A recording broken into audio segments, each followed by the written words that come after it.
Hello' guys, কি খবৰ? আপোনালোকৰ খবৰ ভালনে? নিশ্চয় ভাল। মোৰো আপোনালোকৰ আশীৰ্বাদত নিশ্চয় ভাল। আৰু এতিয়া ৰাতি 9:30 10টামান বাজিছে। আমি ওলাইছোঁ বিহু যাবৰ কাৰণে কাৰণ হাজবেণ্ডে যিহেতু ঘৰতে আছে, বিহু অকণমান চাই আহোঁ বুলি ভাবিছোঁ। আমাৰ ওচৰতে বতাহখলিত বিহু আছে আৰু দেখিছে ৰাতি শিৱ মন্দিৰটো ইমান ধুনীয়াকৈ সজাই ৰাখিছে।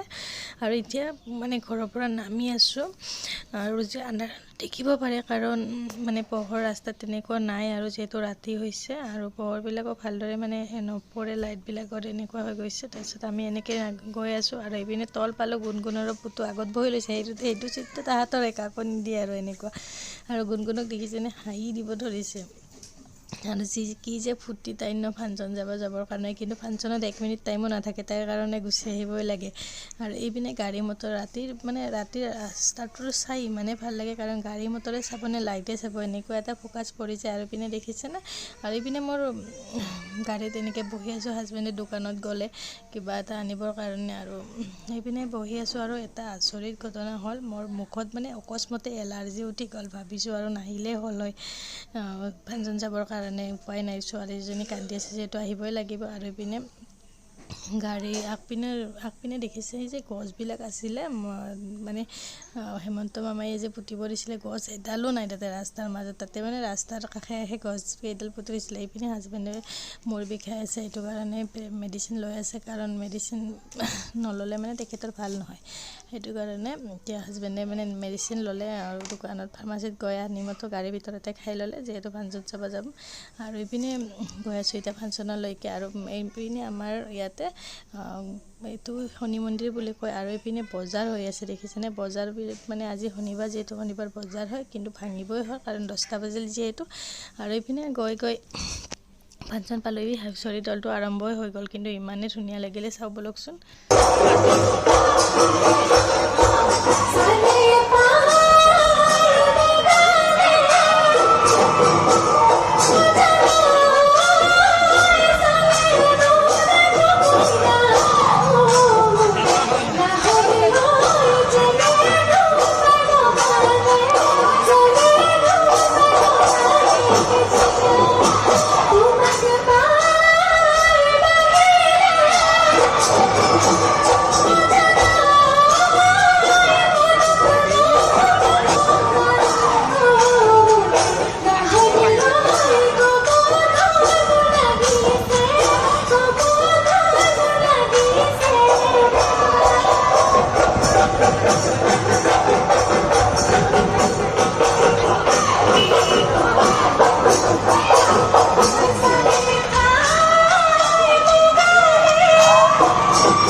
এনেকুৱা মানুহ হৈছে, আমি ৰাস্তাত থিয় দি থাকিব লগা হৈছে। আৰু এইপিনে আৰু অলপ আগুৱালৈকে যাওঁ, কি হয় চাওঁ, দেখা পাওঁ নে নাপাওঁ। আৰু এইপিনে কি হ'ল, ইয়াতে আহিছোঁ কি ফাৰুকদাও আহিছে, তেওঁৰ কথাবোৰ শুনি মই বহুত ভাল পাওঁ, সেইটো কাৰণে আহিছোঁ। হুঁচৰি দলটো চাই দেখুৱাই আৰু বলকচোন অলপ আগুৱালৈকে চাওঁ।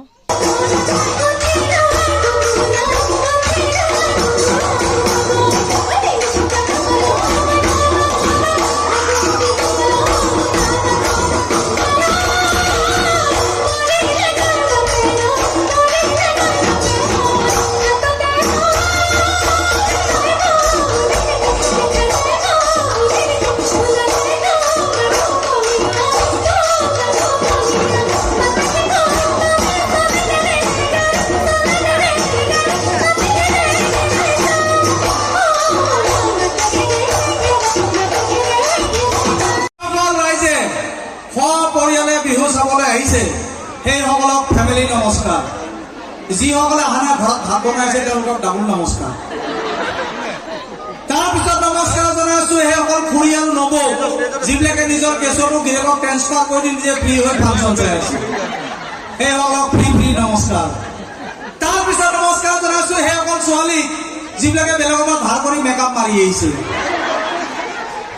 তাৰপিছত নমস্কাৰ জনাইছো সেইসকলক যিসকলে দেশৰ অৰ্থনৈতিক কান্ধত লৈ বিহুত কোনো গুৰুত্ব নাই, ইফালে ইফালে বঢ়িয়া লাগিছে দেই এইবিলাক চলি আছে, কিন্তু সেইসকলক ডাবুল নমস্কাৰ জনাইছো, কাৰণ তেওঁলোকে অৰ্থনীতিৰ কাৰণে লাগি আছে, তেওঁলোকে নিজৰ কাৰণে খোৱা নাই, দেশৰ অৰ্থনীতি উঠাবৰ কাৰণে খাই আছে। তাৰপিছত নমস্কাৰ জনাইছো সেইসকলক যিসকলে ল'ৰাই হওক বা ছোৱালী হওক, মানুহজনী বা মানুহটো ইয়াত আছে, 2 নম্বৰী ধান্দা নগেনৰ লগত। আচ্ছা, এই সদায় কৈ থাকে মানে এই যে ইহঁতৰ ঘৰৰ ফেমিলি আহিলে সিহঁতৰ ঘৰৰ ফেমিলি কেইটা একদম বেষ্ট আৰু মানে ঘৈণীয়েকৰ ফালৰ আলহী মানে ষ্টেণ্ডাৰ্ড আৰু মানে আমাৰ ফালৰ কোনো হেৰি নাই আৰু তোমাৰ দেউতা অমুক না এই ফেমিলি মানুহ আহিছিল, তেতিয়া মই গম পালো কিমান ষ্টেণ্ডাৰ্ড। আমাৰ যে কুমুকটো আছে, এই আইতাকে গৈ তাৰ পৰা পানী তুলি মুখ ধুই আছিল, ইমান